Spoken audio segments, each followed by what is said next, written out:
Goeienaand, good evening, fellow South Africans, and I have received responses from that immigration expert whose details I'm actually going to put down below, so please feel free to contact him. Let him know that you saw this on my channel. But he is exceptionally busy. He says the increase in inquiries from South Africa wanting to migrate to Australia is just going exponential. And he can probably point you in the correct direction if he's too busy, because there are a lot of people in Australia who provide immigration advice. Now, the reason I've been sticking with this guy is because he is an expat South African. Okay, so he's not some guy from Bangladesh or from God knows where. He is an expat South African. He's been through the process. He understands what South Africans go through. And not only that, but he has offices in South Africa as well as Australia. So you can walk into his office in South Africa and talk to them directly. So he's fairly rare and unique. He does have his office here in Brisbane, which is where we all come to because we live in the Sunshine State. Okay. Now, I asked him a few questions, and I was looking at doing a Skype with him, but he said, "Hey, I am so busy. I'm so exhausted at night. What I'm going to do is I'm just going to respond to your questions and." Feel free to use them, on your video channel, which is what I'm going to do. So I only asked him 4 questions because I just didn't want to take up the guy's time. The first question I asked him is, what happened to Dutton's suggestion in March this year of a special refugee visa status for white South African farmers if it does not look as if this is going to go ahead? And he replied, and you know how we've talked about the fake media here and the loony left media who, for some reason, if you're white, you're a pariah, you've got to be a racist, you've got to be sunk in the ground, you've got to be trodden on, you've got to be beaten up, and then they don't report on it. Now, what Alex said in response to my question is, the media and other politicians crucified Dutton over it, ending up in it going nowhere. So the special refugee status for white farmers is gone. It's not happening. Okay, I'm sorry to tell you that, but this is what he's telling me. Peter Dutton is now Home Affairs Minister, which used to include immigration. Okay, it used to include immigration before this shake-up with Turnbull being taken over by Scott Morrison, as Prime Minister. And what he goes to say is that Peter Dutton is now Home Affairs Minister, and the Immigration, Citizenship and Multicultural Affairs portfolio was moved to David Coleman. I know nothing about David Coleman, which is not a good thing, because if he was in your camp, I'd know a lot about him. So apparently the mainstream media, who have been victimizing and hating on Dutton, have won. So he is now moved away from the immigration portfolio. Okay, the second question I asked him is, how would a Labour victory in the federal election next year impact on the chances of migration to Australia from South Africa? Okay, because we've talked about this in previous videos. Okay, so Alex responded as follows. Labour is very closely aligned with the unions and needs to show that they protect Australian jobs at all costs, which can result in decrease in skilled sponsored visa allocations. Okay, so I told you about the point system, skills and stuff like that. So if Labour get in, they're going to make it harder for people who've got the skills to get in because they don't want to take the jobs away from Australians. And we'll get back to that point in a second. In fact, no, I'll cover it now. Let me tell you something. When I first came to Australia in 1986, I had nothing. I had $500 in the account, and the reason I got here is because I had a job, and it was selling advertising space. Crappy job, but anyway. And what I found was that the work ethic of South Africans, and I include myself, was about 500% higher than the work ethic of Australians. Because we've had to battle, we've had to fight, and Australians have had it so good. She'll be right, mate, don't worry about it. So, any employers out there who are watching this and think you're South Africans, consider that fact. You're going to get a huge input from South African workers. And Australian workers are, let me tell you, pretty lazy. So, anyway, now I've got that gripe off my chest. Let's keep going. And Alex goes on to say, in saying that, I found the department and processes more streamlined and easier to deal with under the previous Labour government. So you never know. I heard on the news this morning, Scott Morrison is proposing looking at a 5-year regional residence requirement for migrants going forward. So what he's saying here is that when I first came to Australia in the 80s, obviously you couldn't have a criminal record, you had to be squeaky clean and all these sort of things, but within 2 years you could become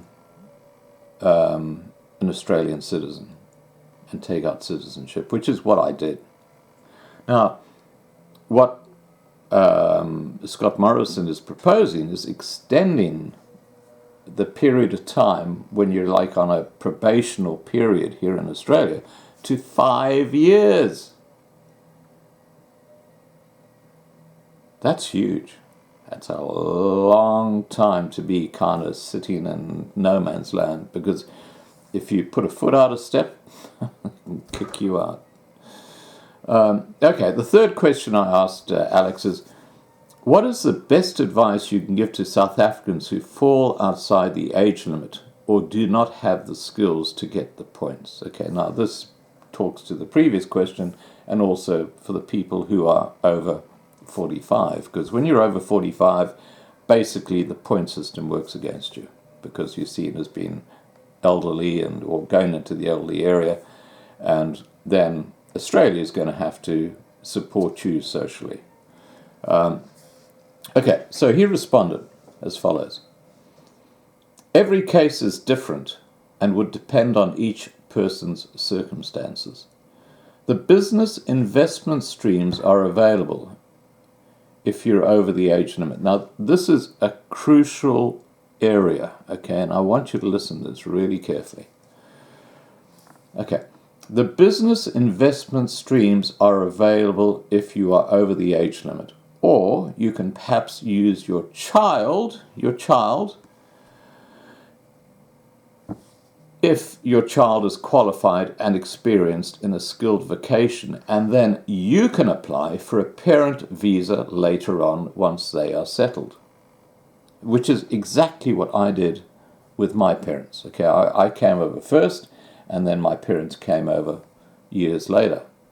So if you're over 45, going on 50, 60, 70, whatever, and you've got kids who want to come to Australia, you get your kids in here first, they get settled, they have a job, they have employment, they're able to support you, and then you can apply for the family visa or the parent visa. Okay, if you don't have the skills, it's harder, and you might have to look at other countries. Now, on that particular point, in the commentary below, right directly below this video, I'm going to cut and paste one of the comments that was made a couple of days ago by a fellow in Taiwan who's a teacher. And he actually teaches English and other subjects at a school in Taiwan. And he says there's a huge need for good teachers in that country. Now, Taiwan is in Asia. It's like a gateway to South Africa. Gateway to Australia. Let me get my countries right. Oh, God. So I will post his email address and his information in the commentary below, so you can contact him direct and see what he has to say. But he seems like a really nice guy. He seems to know what's going on in Taiwan.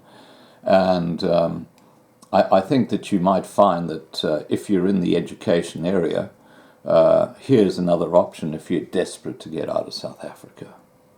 Okay, so let's continue looking at what he says here.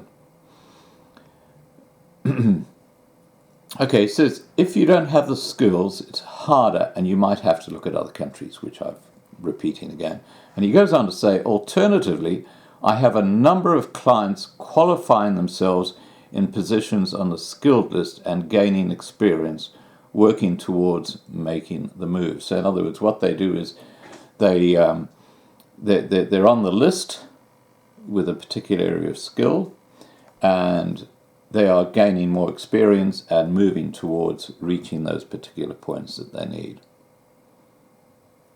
Okay, the fourth point, probably the most critical point that I raised with Alex, was what is the increase in inquiries from South Africans wanting to migrate to Australia in the last year?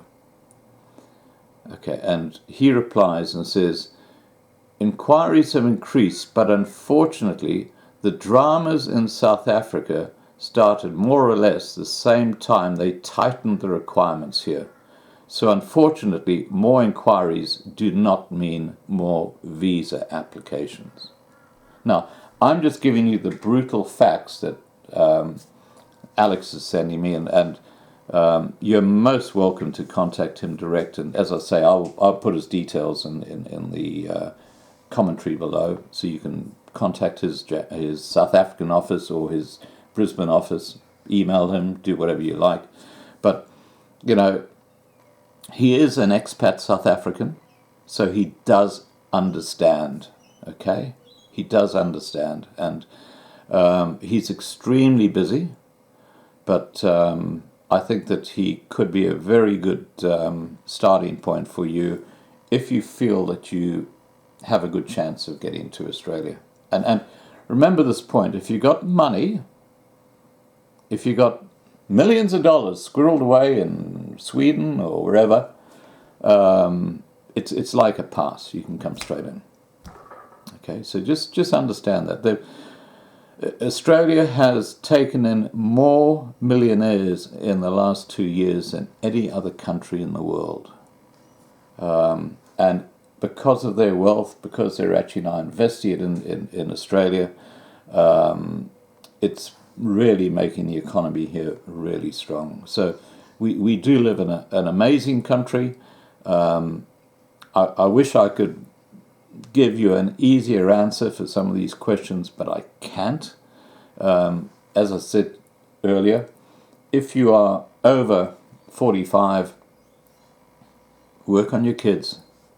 Get them into Australia first, then come through on the parent visa.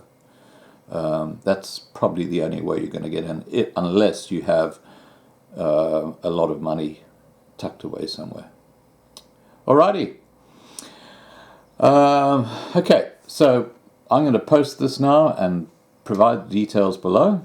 And remember, details are this immigration expert who I'm quoting here in this video. And the second one is the fellow in Taiwan who says that there's a huge demand for teachers in Taiwan. And that could be an option B if you're in that area. Alrighty, hope this helps, guys. I'll see you on Sunday night, 8 p.m. Johannesburg time. And let's cover this land expropriation without compensation bullshit. Okay. See you then.